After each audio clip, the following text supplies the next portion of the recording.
3, 2, 1. Não? 3, 2, 1. No ar. Olá, mais uma vez aqui estamos com o nosso programa Alinhando os Ponteiros. Isto mesmo, queremos buscar na Palavra de Deus tudo que o Senhor nos ensina para que tenhamos uma vida bonita, tenhamos uma vida próspera, tenhamos uma vida feliz, tenhamos uma vida alinhada com a vontade de Deus.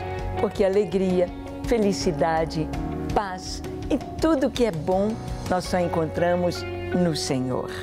E Jesus nos ensina verdades profundas, verdades maravilhosas para a nossa vida através de parábolas. E a parábola de hoje que estaremos estudando é a parábola da pérola. Você já viu uma pérola? Você tem um colar de pérolas? Um anel de pérolas? Vamos estudar sobre esta parábola e aprender o que o Senhor quer falar conosco através desta parábola que fala do reino dos céus. Deixe o seu coração aberto para que o Espírito Santo, nosso mestre, possa te ensinar. O programa Alinhando os Ponteiros já começou.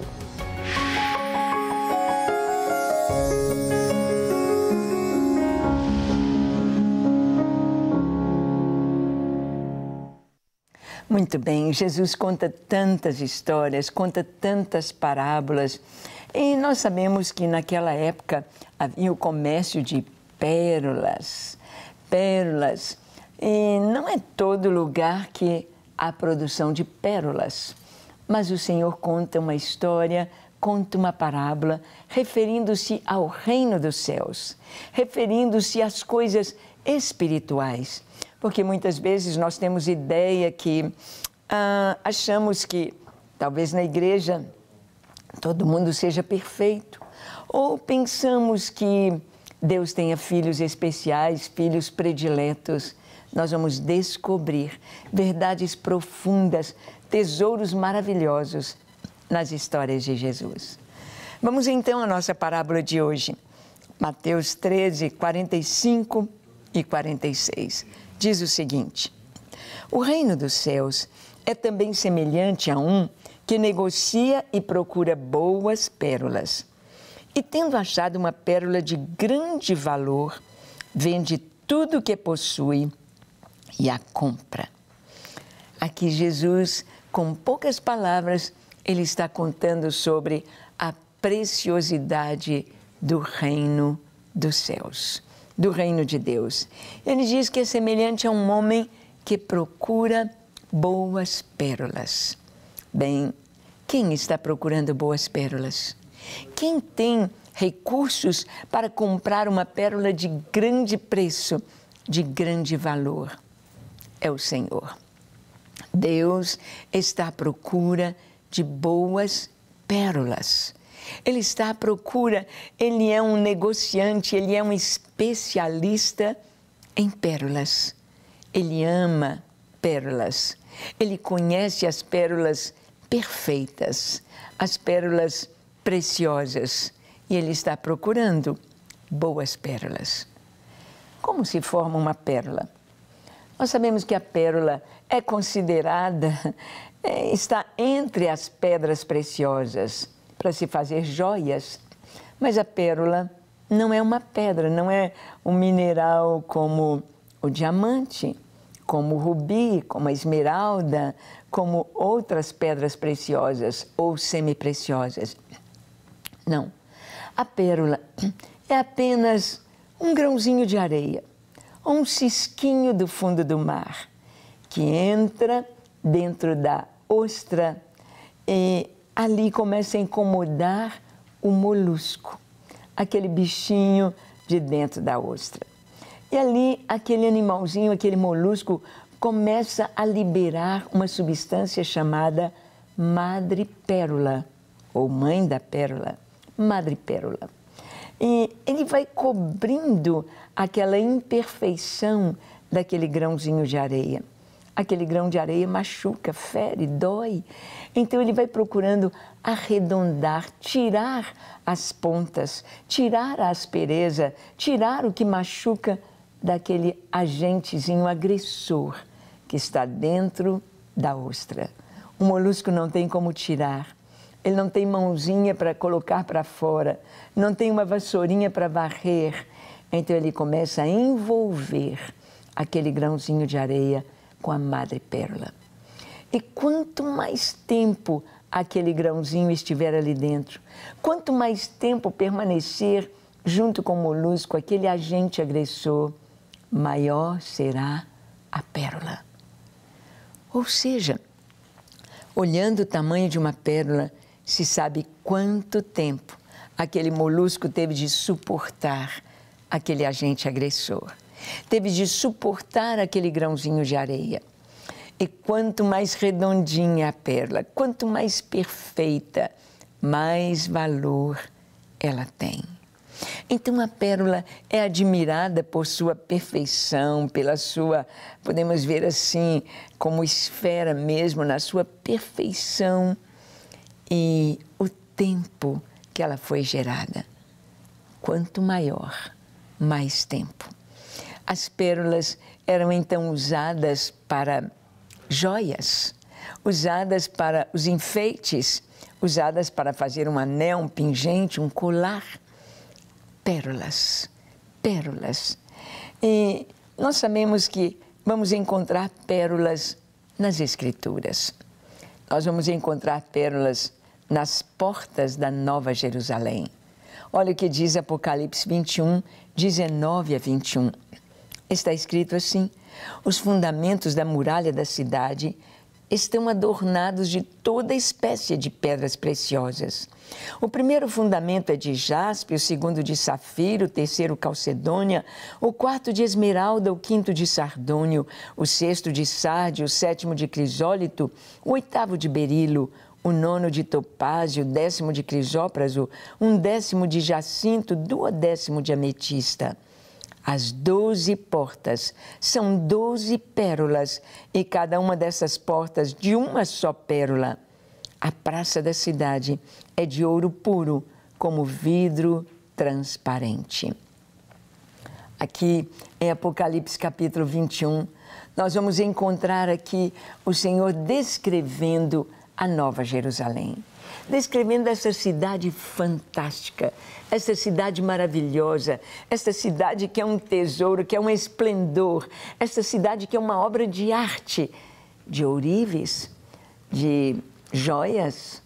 A cidade é de ouro puro, a cidade tem os seus fundamentos adornados com pedras preciosas. Imagina, seus fundamentos, seus alicerces, os fundamentos, a estrutura, o que sustenta esta cidade tão grande e tão maravilhosa, são pedras preciosas. E aqui diz que esta cidade tem 12 portas, 3 em cada lado dos 4 pontos cardeais, norte, sul, leste, oeste, 3 em cada lado. E diz aqui a palavra que as portas são 12 pérolas.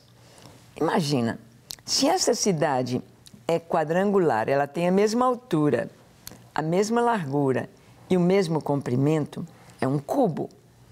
Mas quando o anjo mediu essa cidade, trazendo para o sistema métrico decimal, nós vamos encontrar que essa cidade tem cerca de 2.300 quilômetros. 2.000 quilômetros de altura, de largura, de comprimento, com os fundamentos adornados de pedras preciosas. Você pode imaginar o que seja uma muralha, o que seja uma altura de 2.000 quilômetros, o tamanho dessas portas que são uma única pérola? Por que o Senhor coloca pérolas na Nova Jerusalém? Porque pérolas, Deus se encanta com pérolas. Deus se alegra em ver a formação das pérolas. Pérolas jamais existiriam se não fosse aquele grãozinho de areia, se não fosse aquele agente agressor minúsculo, mas tão incômodo, que entra e não sai. Entra e ali está. Entra e incomoda. Entra e precisa haver uma solução para não ferir, arredondá-lo. Nós sabemos que espiritualmente a madrepérola, o que vai tirar toda agressão, toda ferida na nossa alma, no nosso coração, de agentes agressores, é o perdão. É o perdão. Jesus nos perdoou e nos ensina a perdoar. Jesus nos perdoou e nos ensina a liberar perdão e a pedir perdão. É assim que surgem as pérolas. Nós vamos ver que pérola, lá no grego, é margarites ou margaros, é esta ostra que é perolífera, que produz a pérola. Um provérbio, uma pérola como palavras de grande valor. Mas nós vamos ver em Cantares de Salomão, capítulo 4, de 7 a 9, o Senhor fala das pérolas. O esposo diz: tu és toda formosa, querida minha, em ti não há defeito. Vem comigo do Líbano, noiva minha, vem comigo do Líbano, olha do cimo do Amana, do cimo do Senir e do Hermon, dos covis dos leões, dos montes dos leopardos. Arrebataste-me o coração, minha irmã, noiva minha, arrebataste-me o coração com um só dos teus olhares, com uma só pérola do teu colar. Aqui nós temos este amor entre o esposo e a esposa, entre Cristo e a igreja, Cristo e o seu povo, Deus e aqueles que Ele criou e que o amam. Aqui a palavra diz: tu arrebatastes o meu coração. Meu coração se encheu de amor com o teu olhar. Olhar para Cristo. Este olhar podemos dizer, suplicante do seu perdão. Este olhar para o Senhor como o único que pode nos trazer vida e salvação. Lá no deserto, quando o povo estava com muita murmuração, vieram serpentes, serpentes abrasadoras que picavam e as pessoas morriam. Clamaram a Moisés, muitos estão morrendo, Moisés, crianças, adolescentes, velhos, muita gente boa morrendo por causa das serpentes. E Deus mandou que Moisés fizesse uma serpente de bronze, igual àquelas serpentes abrasadoras, e colocasse no alto de uma estaca. E em qualquer lugar do arraial, quem fosse picado, se olhasse para aquela serpente de metal, seria curado, viveria. Bastava olhar, bastava olhar. E Jesus disse: como Moisés levantou a serpente no deserto, assim o Filho do Homem será levantado entre a terra e o céu. E quem olhar para Jesus, olhar para a cruz, olhar e crer, é salvo. É salvo. Arrebataste-me o coração. Não tem ninguém que olha para Jesus e é rejeitado. Ninguém. Mas o Senhor nos olha, o Senhor nos vê e nós precisamos olhar para Ele. Mas aqui o Senhor diz: arrebataste-me o coração com um só dos teus olhares, com uma só pérola do teu colar. O colar não só hoje para nós é apenas um enfeite, hoje para nós é apenas um adorno, um adereço para complementar a beleza de uma vestimenta, usado principalmente pedras preciosas ou pérolas num colar, em uma roupa para festa, não para o dia a dia, não para ir ao supermercado ou fazer compras ou buscar as crianças na escola, mas as joias são para momentos especiais. E aqui o Senhor diz que a noiva o arrebatou com uma só pérola do seu colar. O colar tem mais de uma pérola, muitas pérolas. Eu e você devemos ter muitas pérolas no nosso colar. Colar é símbolo de autoridade. Tanto o anel, havia um sinete no anel, havia um carimbo para a assinatura no anel, como também este carimbo poderia estar no colar. Quando Beltesazar falou para Daniel: tu serás o terceiro no meu reino, terás um colar no teu pescoço. Não é que ele queria dizer, você vai usar um colar. Era autoridade. Quando José no Egito foi colocado segundo abaixo de Faraó, vestiram-no de linho fino e puseram um colar no seu pescoço. Colar, na Bíblia, espiritualmente simboliza autoridade.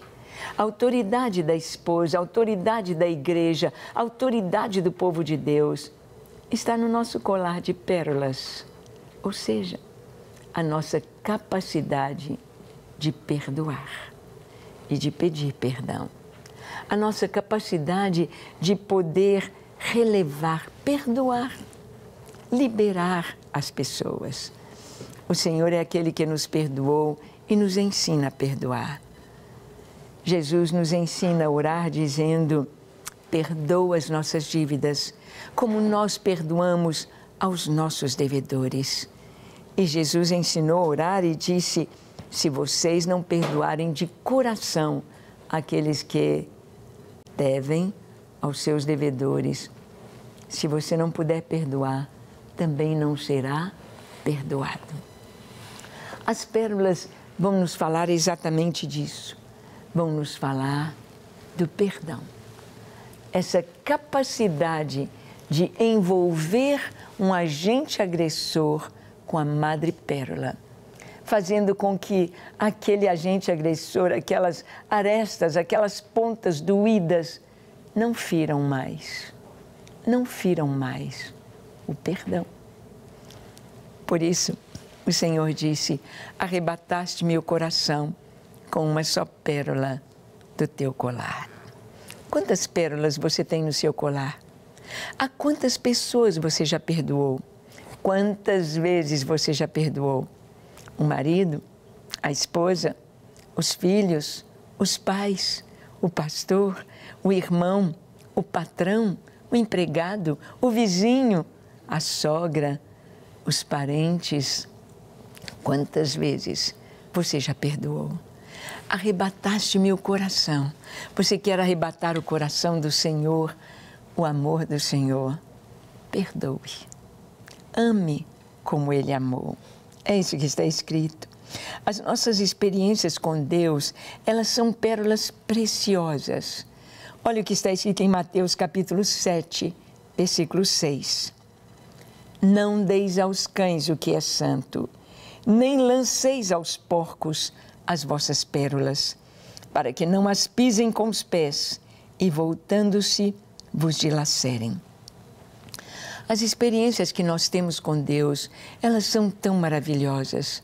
Às vezes, você tem uma visão, você tem um sonho, você teve uma experiência com Deus, ela é tão linda, mas não dá para dividi-la com qualquer pessoa.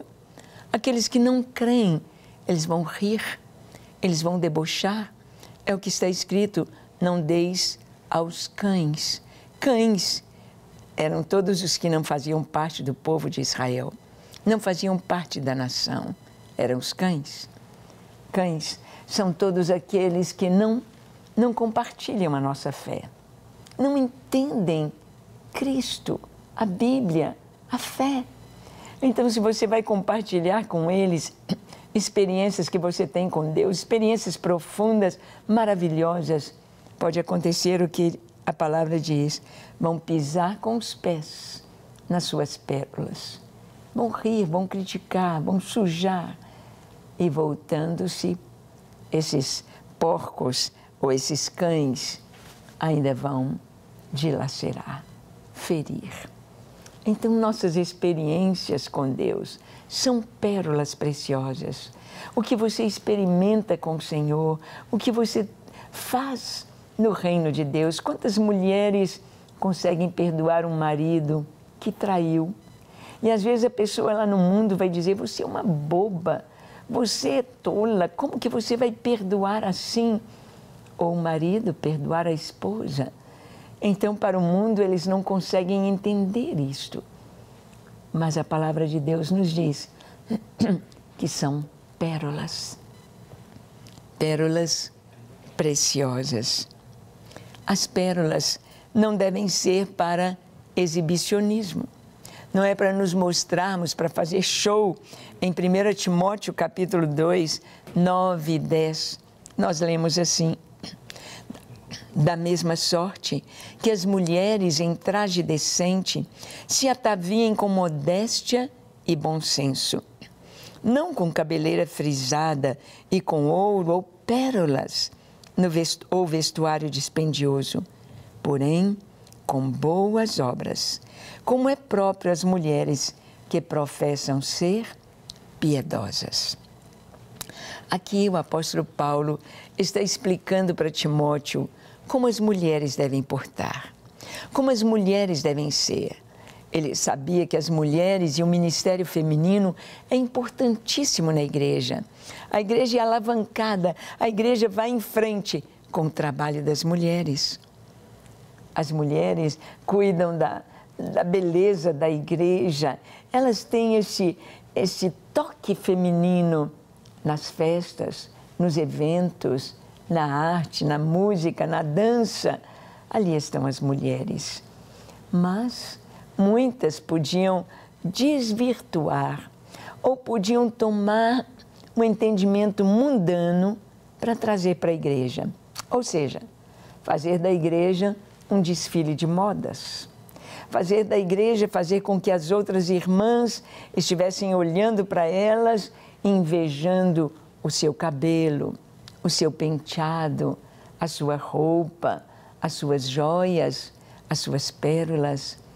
E nesta época que Paulo fala isso, na época do Império Romano, quantos penteados nós vemos nas esculturas, nas pinturas, tranças, e costumavam jogar ouro em pó no cabelo.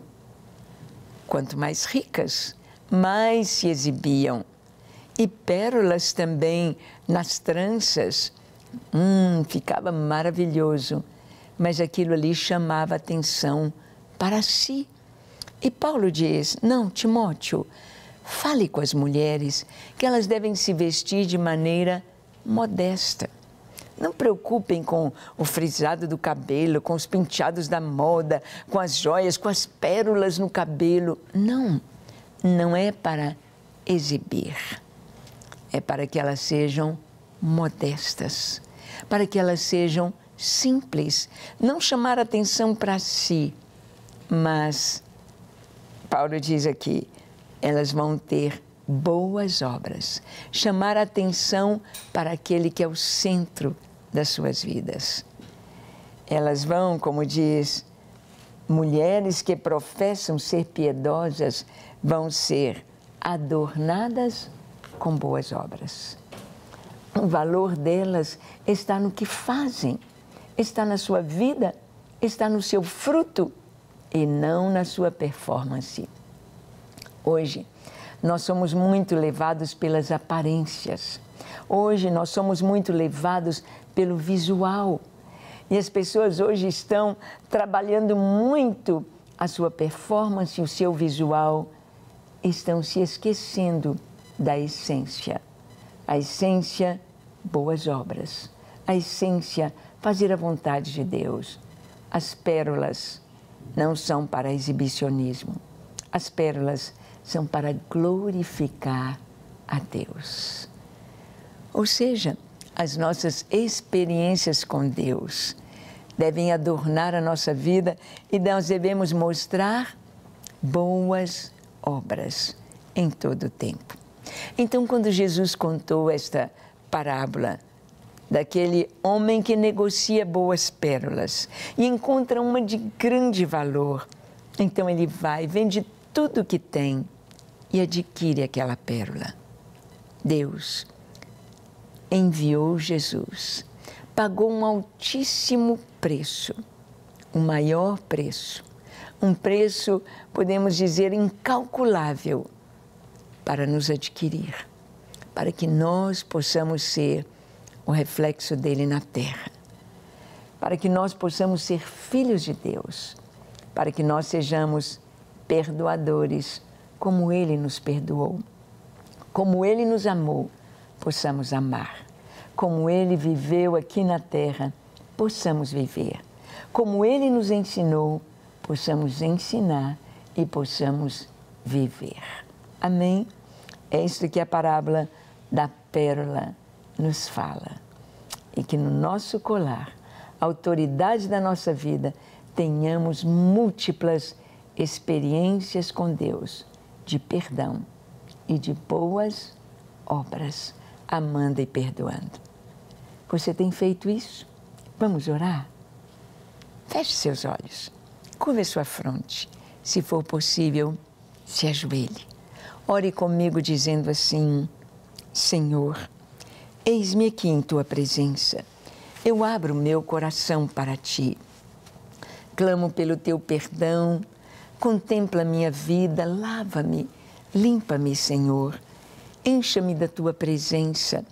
Dá-me um coração perdoador, um coração simples, humilde, mas um coração que Te ama acima de todas as coisas. Eu me entrego a Ti para ser totalmente Teu, inteiramente Teu, enquanto eu viver.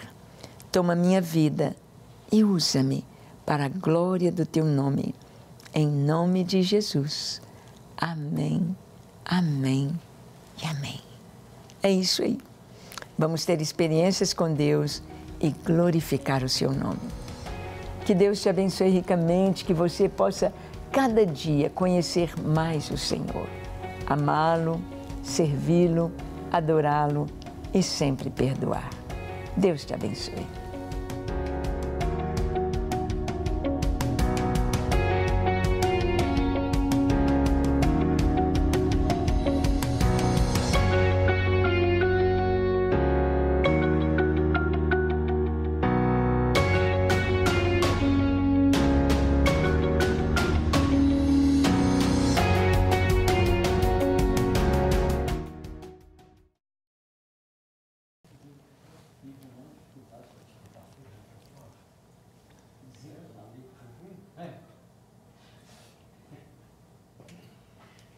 Sabe o que eu vou fazer aqui? Filar com o